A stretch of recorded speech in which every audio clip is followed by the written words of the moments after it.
O Amor Não é Óbvio, escrito por Elaine Baeta. Para o meu avô, que não enxergava mais quando me ensinou a ver o mundo. A sua neta conseguiu. Lembra quando o senhor disse que eu era gigante? Estou me sentindo desse tamanho. E a todas as garotas que gostam de garotas, porque eu as vejo, gigantes. Capítulo 1. Ficção versus realidade. Eu ainda não tinha me recuperado daquele capítulo de Amor em Atos. Tudo parecia perfeito na novela, e eu me sentia um pouco otária por desejar um pingo daquela realidade na minha vida. Fala sério, o primeiro beijo da Rosa e do Edgar foi no tráfego, com o sinal aberto, embaixo da chuva. Isso é no mínimo incrível. Mas sei que se um dia eu tentasse reproduzir isso, eu seria atropelada e ainda terminaria gripada, se eu sobrevivesse às fraturas, é claro. Por que a vida real é tão falha? Como se não bastassem os motivos que tinha para lamentar minha existência naquela sexta-feira, ainda tive que receber da diretoria uma intimação para comparecer à palestra de educação sexual. Quando quase todas as garotas do primeiro ano começam a aparecer grávidas, seu colégio inventa isso, uma coisa chamada Semana de Combate DST. Para não ficar tão óbvio que tudo se trata de uma indireta para que as pessoas comecem a ter relações sexuais com proteção. Não devo reclamar tanto disso, porque não fui eu quem teve que distribuir folhetos vestida de preservativo. Sinto muito por isso, Wilson. Ainda assim, é realmente bizarro como o primeiro ano anda tão precoce. Quer dizer, para algumas pessoas, bizarro mesmo é se formar virgem. Mas eu não ligo muito para isso. Minha vida segue vivível, contanto que nem Rosa, nem Edgar morram. Mas algumas pessoas estão obcecadas com isso, e com algumas pessoas eu quero dizer. Você acredita que a Júlia Pinho não é mais virgem? Essa, desesperada pela vida sexual de terceiros, é a Poliana Rios, minha melhor amiga. Enlouqueceu, como boa parte das pessoas, na semana de combate à DST. Oi, Polly, eu disse, quando Polly ergueu minha mochila para ocupar o assento que eu guardava para ela. Eu estava no auditório desde as 7 horas e acompanhei todo o crescimento daquele barulho infernal. O som dos alunos conversando sem parar, de risadas, de copos descartáveis sendo esmagados, de batuques na cadeira e de ventiladores enferrujados era insuportável. Talvez eu devesse pedir indenização, caso saísse dali surda. Não, sério, disse Polly, soando incrédula, enquanto eu olhava o diretor, Sr. Álvaro, ajeitar o microfone à sua altura. Como a Júlia Pinho pode já ter perdido a virgindade e eu não? Ela é tão... O som estridente do microfone ecoou pelo auditório, fazendo com que todo mundo calasse a boca. Sobre a indenização, estou falando sério. Bom dia. A voz grave de locutor de rádio do Sr. Álvaro eclodiu. Como vocês devem saber, esse é o último dia da semana de combate à DST e eu gostaria de agradecer muito a todos os alunos que colaboraram para que ela acontecesse. Nesse momento, ele se virou para alguém na plateia. Em especial a você, Wilson Zerla. O que fez com que alguém no auditório gritasse homem preservativo, e todos caíssem na gargalhada. Exceto eu, que tinha pena do Wilson, e Polly, que estava digitando freneticamente no papel A4 que ela chama de celular e nem sequer prestava atenção na fala do diretor. Sério, o que aconteceu com os smartphones? Por que eles estão cada vez maiores e mais finos? Isso não tem graça, pessoal. Foi um trabalho sério e muito bem executado, corrigiu o Sr. Álvaro, em seu famoso tom de bronca. Gostaria de dizer a todos que, para o último dia de atividades neste projeto, teremos uma sessão de filme sobre sexualidade às 10 horas, aqui no auditório. Os alunos que quiserem substituir a aula pelo filme precisam assinar as fichas que estarão com a professora Cristiane. A cabine de preservativos fecha às 11 horas, e tivemos muito sucesso com a distribuição deles. O barulho de pessoas conversando e rindo ressurgiu imediatamente depois dessa última frase. Vi os gêmeos colossos se entreolharem com um sorriso cínico. O mesmo que eles usaram todas as 367 vezes que os vi pegando preservativos nessa cabine, da segunda-feira para cá. Não me admiro se eles forem pais de metade dos bebês dessas garotas do primeiro ano e, com a cabine de preservativos, estivessem poupando os gastos com farmácia. Droga, vou ter que sair mais cedo, disse Polly, olhando para o celular. Os cabelos encaracolados e volumosos caíam sobre seu rosto, enquanto a luz azulada da tela iluminava a pele caramelo e os olhos cor de mel. Polly é realmente muito bonita para ser virgem, não que eu queira classificar a beleza das pessoas me baseando em suas atividades sexuais. Mas Polly é realmente muito bonita, e não é só sobre o seu físico. Ela é extremamente divertida e legal com quase todo mundo, enquanto Júlia Pinho só sabe falar sobre si mesma e jogar todas as embalagens no chão. Tipo, sério, eu não perderia minha virgindade com uma pessoa que não consegue jogar uma embalagem de Mentos no lixo. Sonho com o dia que todas as embalagens vão criar vida e se unir para jogá-la na lixeira. Minha mãe conseguiu bater o carro de novo. Sinceramente, não sei quando ela vai aceitar que não sabe dirigir. Polly revirou os olhos. O pai de Polly, Sr. Rios, tem uma patente alta no exército, o que significa dinheiro à vontade para que a mãe de Polly, a famosa Sandra Rios, faça loucuras pela cidade. Minha mãe sempre diz que não sabe como ela e Sandra conseguem ser amigas, porque Sandra é provavelmente a pessoa mais superficial da face da Terra. E tudo bem, porque às vezes não sinto que as prioridades de Polly sejam as mesmas que as minhas. Mas, pelo menos, Polly não bate o carro toda semana nem coloca um aplique novo no cabelo a cada 3 dias. Essas são coisas com que mamãe precisa lidar tendo Sandra como amiga. Tenho que ir pro Hector Vigari, porque ela provavelmente quebrou alguma coisa. Polly levantou da cadeira enquanto guardava o celular. Te vejo mais tarde? Com certeza não, foi o que pensei. Naquela noite, em Amor em Atos, passaria a cena em que Edgar conta para Luísa Brantes que está apaixonado por Rosa. E eu estava há meses esperando por isso. Somos amigas, Polly, mas não a esse ponto. Nossa, hoje realmente não dá. Preciso ajudar meu pai com umas coisas do supermercado, disse, com o melhor tom de chateação que eu podia usar. Ok, vamos lá, por que eu menti? A verdade é que todos têm segredos. Tenho 3 grandes segredos para o mundo. Para Polly, no entanto, apenas um. O primeiro é que eu converso com a Margot, minha gata, e sinto como se ela me respondesse.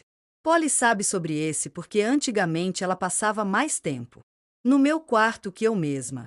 O segundo é que eu sou apaixonada pelo mesmo menino, o Cadu, desde a 8ª série. Esse Polly também sabe, por causa do incidente do xixi. Sim, eu fiz xixi na calça. Foi numa noite do pijama com Polly que eu acordei de um pesadelo chamando o nome dele, mas isso não necessariamente significa que eu seja vulnerável a ele como Rosa vulnerável a Edgar. Eu só tenho uma coisa, sabe? Uma atração que não sei explicar direito. Não é tão exagerada assim. Mas não digo que eu não beijaria ele no tráfego, mesmo correndo o risco de ser atropelada, porque é claro que eu beijaria. O terceiro, que é o único que consegui manter até agora, e, sinceramente, não faço questão que Polly descubra, é que eu assisto Amor em Atos na casa da minha vizinha idosa, Dona Símia, várias vezes na semana. Sempre que o capítulo vai ter algo interessante, já sabemos que veremos juntas. Então eu roubo uma pipoca no supermercado do meu pai e a Dona Símia já prepara cookies e sucos frescos, fora as balas que ela armazena naqueles potes. Os cachorros dela, que parecem travesseiros quando deitam no sofá, também ficam com a gente. Assistimos juntas e choramos juntas. E não sei se Polly, ou qualquer outro adolescente, entenderia esse tipo de relação que tenho com uma idosa que não é a minha avó. No mundo adolescente é praticamente inaceitável que sua relação com idosos vá além da natural relação de parentesco. Quer dizer, ninguém aceita isso sem achar um pouco constrangedor ou estranho, não em São Patrick. Não é que eu não tenha amigos. Tenho a Polly e algumas pessoas com quem converso na sala, às vezes. Mas a Dona Símia é realmente meu espírito animal no corpo enrugado de uma senhorinha de 68 anos. E, fala sério, o cabelo dela é enorme e branco, muito mais bonito que o de qualquer pessoa que eu conheça. E sei disso porque já vi, apesar dos coques que ela usa o tempo inteiro. Dona Símia é incrível, e qualquer pessoa que eu ache incrível e com quem tenha uma amizade representa uma ameaça para Polly, que é a pessoa mais ciumenta com quem eu já tive que lidar na minha vida. Então, por todos esses motivos, Polly não precisa saber disso. Certo. Então, me liga, pelo menos, disse Polly enquanto se afastava. Eu estava tentando não chorar fazia meia hora. Dona Símia, por sua vez, já estava com uma pilha de lenços amassados ao seu lado, sendo farejados por Lanterna, um de seus cachorros. Era inaceitável. Eu não sabia o que estava mais sem sal, a pipoca que peguei escondida na prateleira do pêssego supermercado. Meu pai e sua grande criatividade usando nos negócios o próprio sobrenome super convencional, ou o enredo de Amor em Atos, que foi do ápice para o fundo do poço em 2 cenas. Edgar realmente contou para Luísa Brantes que gostava de Rosa, e mesmo assim ficou com a Luísa. Por que diabos? Sim, isso mesmo, porque Luísa Brantes está grávida. Nunca achei tão útil a semana de combate à DST, com toda aquela coisa das palestras e filmes de educação sexual. E, Wilson, foi mesmo por uma boa causa. Porque, talvez, se no colégio de Edgar e Luísa tivesse ocorrido uma semana dessas, apenas talvez, eu não teria que passar por isso. Qual o problema desse cara? Por que amar uma e engravidar outra? Qual o problema dos homens? E é isso. Esse é o fim do meu casal. 3 meses e eu ganho um beijo no tráfego. Só isso? Tipo, sério, Maritza? É. Assim que você quer ganhar um prêmio de melhor roteirista de novela? Algumas coisas simplesmente me aborrecem de uma forma tão absurda que prefiro fingir que não aconteceram. E foi isso que disse para Dona Símia quando ela me perguntou o que eu tinha achado daquele capítulo de Amor em Atos, na varanda dela, enquanto eu descia aquela escadaria de apenas 3 degraus. Acho que podia ser melhor. Foi tudo que saiu da minha boca enquanto eu tentava fingir que aquele capítulo não tinha destruído minha vida. Corri para casa e fiquei ouvindo Whitney Houston, chorando e olhando pro teto. Pensei um pouco em Cadu durante esse tempo. Eu tenho uma mania estúpida de associar meus personagens favoritos a ele. Preciso parar de chorar fácil, principalmente porque começo a soluçar e meus pais percebem e surgem me perguntando se estou sofrendo. Daí se inicia uma conversa constrangedora que termina com panfletos de grupos de apoio e recomendação de bons psicólogos. Olhando por esse lado, mamãe realmente não pode reclamar de Sandra Rios como se ela mesma fosse normal. Meus pais realmente não são normais, e digo isso por motivos mais plausíveis do que chorar ouvindo Whitney Houston, pensando em Amor em Atos e em Cadu Sena. Isso porque já é quase meia-noite e eles decidiram fazer panquecas ouvindo rock nacional, ignorando o fato de termos vizinhos. Inclusive uma que é idosa e minha segunda melhor amiga. Margot me olhou com cara de desaprovação enquanto se lambia. Eu sabia que, em algum lugar na cabeça dela, a gata estava me achando extremamente idiota. Foi quando meu telefone tocou, e não precisei de 2 segundos para saber cachorros daquela velha em alguma coisa. Daquela velha. É assim que Polly enxerga Dona Símia. Preciso dizer mais. Alguma coisa sobre manter a parte da novela em segredo ser a melhor opção de todas. Eu não estou gastando com nada, respondi, mas, dessa vez, era mentira. Ando comendo pizza do Oréganos todo fim de semana, e tenho uma pilha consideravelmente grande de livros que compro no Leonis porque gosto da capa, mas nunca termino de ler. Talvez não sejam bons investimentos, mas eu não consigo parar. Estou viciada em frango com catupiry e capas coloridas. Eu te conheço, Iris, sei tudo da sua vida, disse Polly, presunçosa. Tudo, menos o fato de a minha segunda melhor amiga ser aquela velha.